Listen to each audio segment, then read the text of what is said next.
The final phases of the NFL Draft may be a long, unwinding process, with candidates' highlight clips becoming scarcer and grainier as the affair progresses.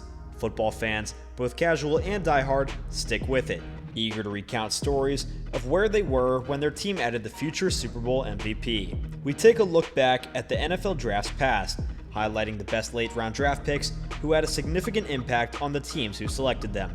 First up, quarterback for the New England Patriots, Tom Brady. Has anyone done more to boost the third-day broadcast ratings of the NFL Draft than Tom Brady? Fans hanging about boasting that their team's Day 3 ledger contains the services of the next Tom Terrific have defined the entire concept. Brady has to be at the top of any late-round NFL gems. Despite a decent performance in 2 seasons as a starter in Michigan, Brady was drafted in the 6th round, 199th overall, in the first draft of the new century. Everyone knows that the rest is history. Brady has spent the last 2 decades climbing from number 199 to number 1, leading practically every major passing measure, the most prized of which are the 7 Super Bowl rings that adorn his fingers. Up next, center Tom Nalen. When it comes to the Denver Broncos' success towards the turn of the century, skilled players dominate the conversation. However, the success of John Elway, Terrell Davis, Shannon Sharpe, and the rest of the squad would not have been possible without the trench antics of Nalen, the team's 7th round choice, 218th overall in 1994. Nalen's influence extended far beyond championship victories. 6 different Denver running backs earned 4-digit yardage seasons as a result of his protection over a 14-year career. Next up, quarterback for Dallas, Roger Staubach. Following a stellar career and a stint in the Naval Academy Supply Corps, Staubach signed with the Dallas Cowboys, who utilized a future selection in the 10th round of the 1964 draft to sign him while he completed his service requirements. Staubach went on to become one of America's team's finest stars, securing the franchise quarterback role against Craig Morton with an MVP performance in the Super Bowl. This was Dallas's first of 5 championships.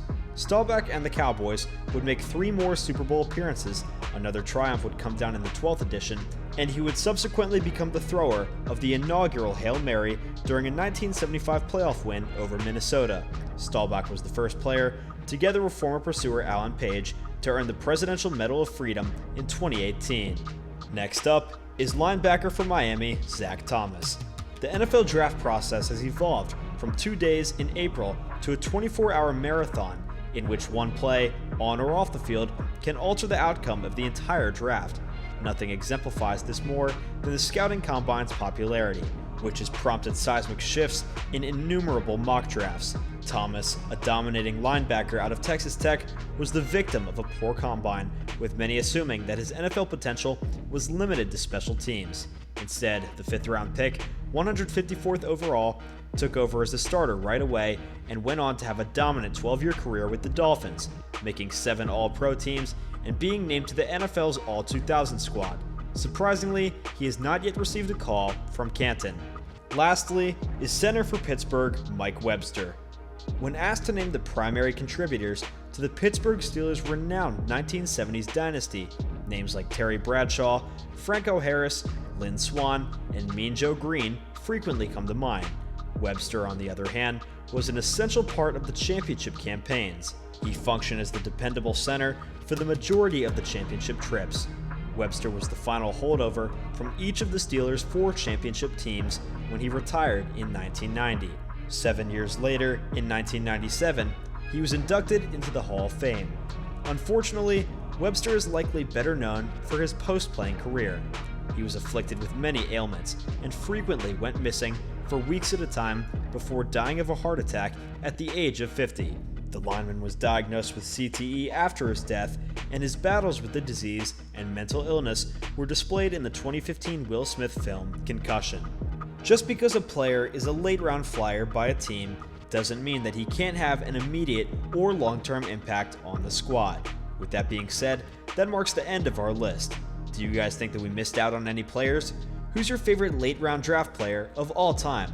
Let us know in the comments section down below. Well guys, thank you so much for making it to the end of the video. Be sure to smash that like button, subscribe to Sport Inc., and ring that notification bell so that you never miss a video.